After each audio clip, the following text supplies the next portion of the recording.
돌이킬 수 없게 되면 제일 좋아할 사람이 누구겠어요? 네. 이재명 대표, 조국 대표 이런 사람들이 제일 좋아할 텐데요. 네네네. 그럼 왜 그분들 좋은 일 시키려고 그렇게 됩니까? 가부장 사회도 아니고요. 같은 회사 내에서도 뭐 정치부 내에서도 어떤 그 의견이 다를 수 있잖아요. 네네네. 사람이 생긴 것도 다 다르고 뭐 사고 방식도 다르고 그런데 어떻게 똑같습니까? 같은 사안을 놓고도 네네. 그게 자유민주주의의 강점 아닙니까? 좋은 점이 뭐겠어요? 이견 다름을 서로 인정해주고 민주당처럼 이재명으로 일색화돼야지 그게 좋은 건가요? 그거 확실하게 그 장악한 건데 그게 건강한 당인가요? 민주당은 일극 체제로 보시는. 일극을 넘어서 일색화돼버린 겁니다. 일색화. 이럴수록 좀 당정이 이런 시국일수록 좀 당정이 자주 만나서 좀 의견 차이도 좁히고 좀 국민 설득도 좀 그래야죠. 해야 될 것 같은데 예. 이제 좀 윤 대통령하고 한 대표 사이가 좀 돌이킬 수 없다고 좀 봐야 되는 건지. 아니 돌이킬 수 없게 되면 제일 좋아할 사람이 누구겠어요? 민주. 야당 아니에요. 네. 이재명 대표, 조국 대표 이런 사람들이 제일 좋아할 텐데요. 네네네. 그럼 왜 그분들 좋은 일 시키려고 그렇게 됩니까? 예. 네. 근데 어쨌든 이게 뭐 김경수 그 전 지사 사면 때도 아니, 복권 때도 그렇고 이제 계속 노출이 되고 있으니까 이 뭐 언론이든 국민이든 받아들일 때는 사이가 계속 안 좋아지고 있는 것 같다 이렇게 볼 수밖에 아니 없으니까. 그거를 네. 자꾸만 네네. 그 무슨 저 가부장 사회도 아니고요.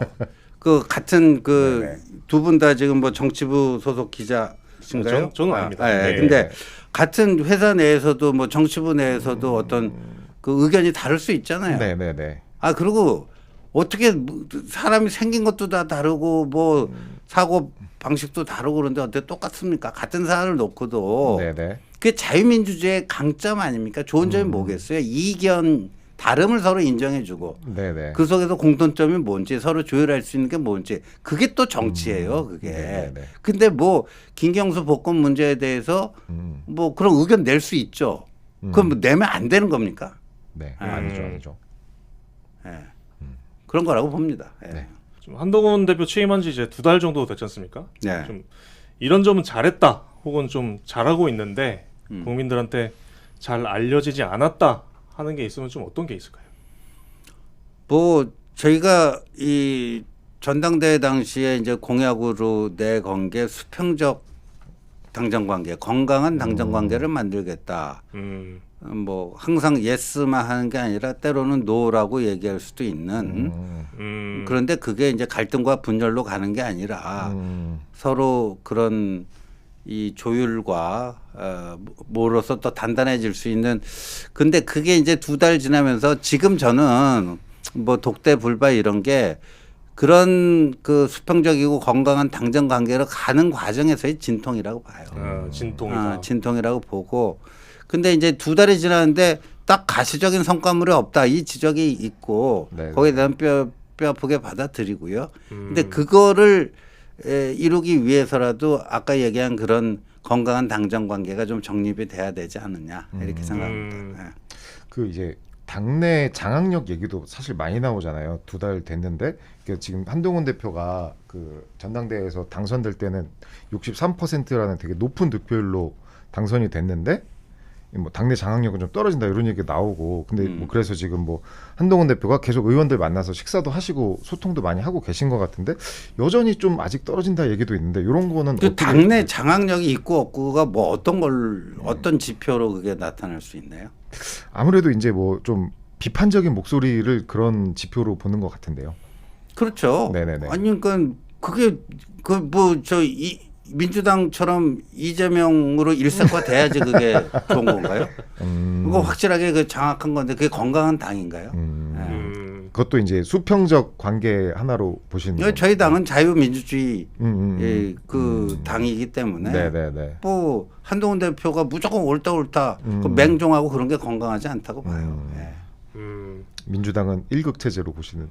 일극을 넘어서 일색화돼 버린 겁니다. 일색화. 네.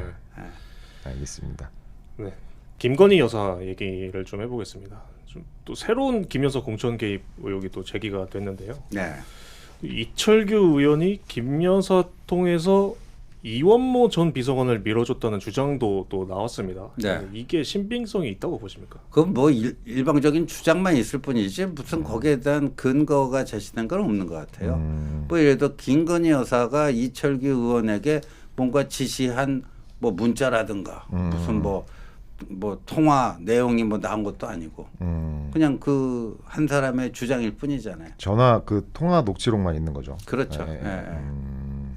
근데 이제 명태균 씨가 윤석열 대통령 부부와의 이제 인연을 통해서 김영선 전 의원의 공천 브로커 역할을 했다. 이런 의혹도 있잖아요. 예.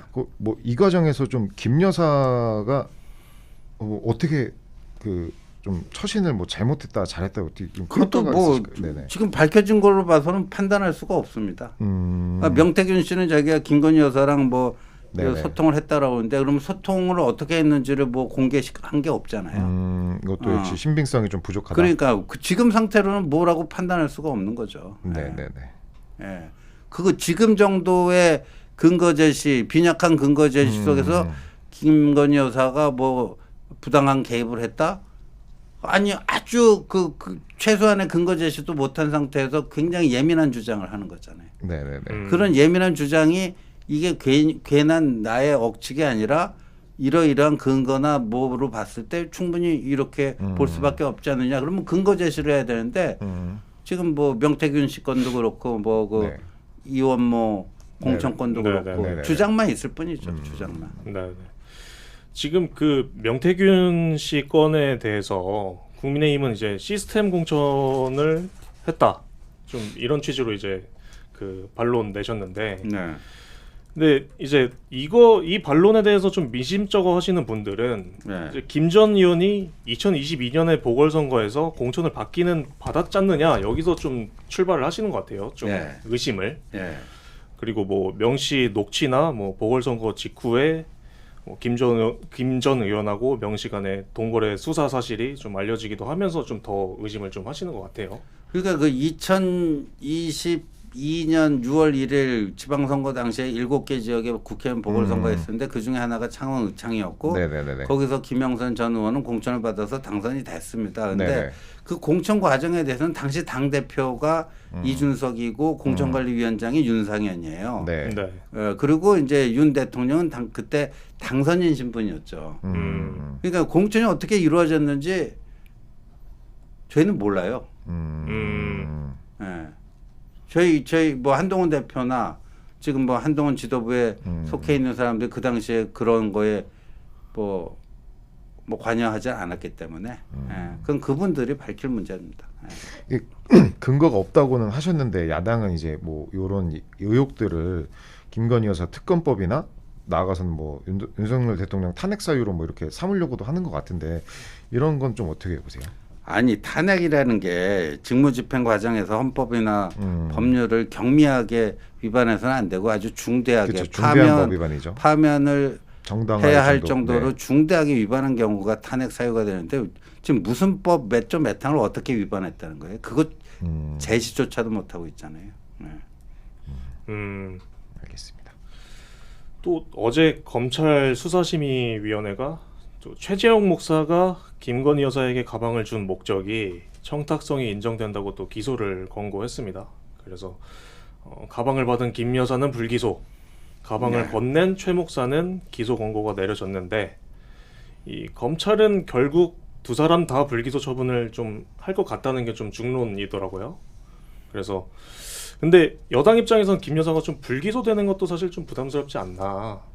그게 이제 부담이 될 수도 있죠. 그 정무적 관점에서 보면 만약에 최재형 씨는 기소를 하고 김 여사님은 불기소를 하는 것도 있을 거고 그렇죠. 두 분 다 불기소를 하는 것도 있을 거고 네. 두 사람 다 기소하는 것도 있을 거고 근데 이제 여하튼 그 김건희 여사에 대해서 불기소 처분을 내리면 네. 뭐 야당은 뻔할 뻔짭니다. 이러니까 특검이 필요하다. 검찰이 그렇죠. 이렇게 무조건 덮어주게 하니까 이러니까 특검이 필요하다. 더 이제 공세의 고삐를 단단히 쥐겠죠. 그런 점에서는 좀 정치적으로 부담이 커지는 건 맞습니다.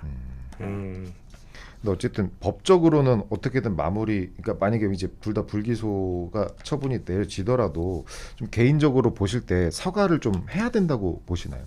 사과는 여사가. 저는 네네. 뭐 개인적으로 해야 된다고 보는데 이 문제 처리와 상관없이, 왜냐하면 5월 10일에 대통령께서 취임 2주년 기자회견 했을 때 네. 저희 그 아내의 부적절한 현명하지 못한 처신으로 인해서 국민 여러분께 심려 끼쳐드린 거에 대해서 네. 죄송하게 생각하는데 네, 사과를 했잖아요. 대통령은 했죠. 네. 이제 대통령도 했는데 그 본인이 하시면 되죠. 예.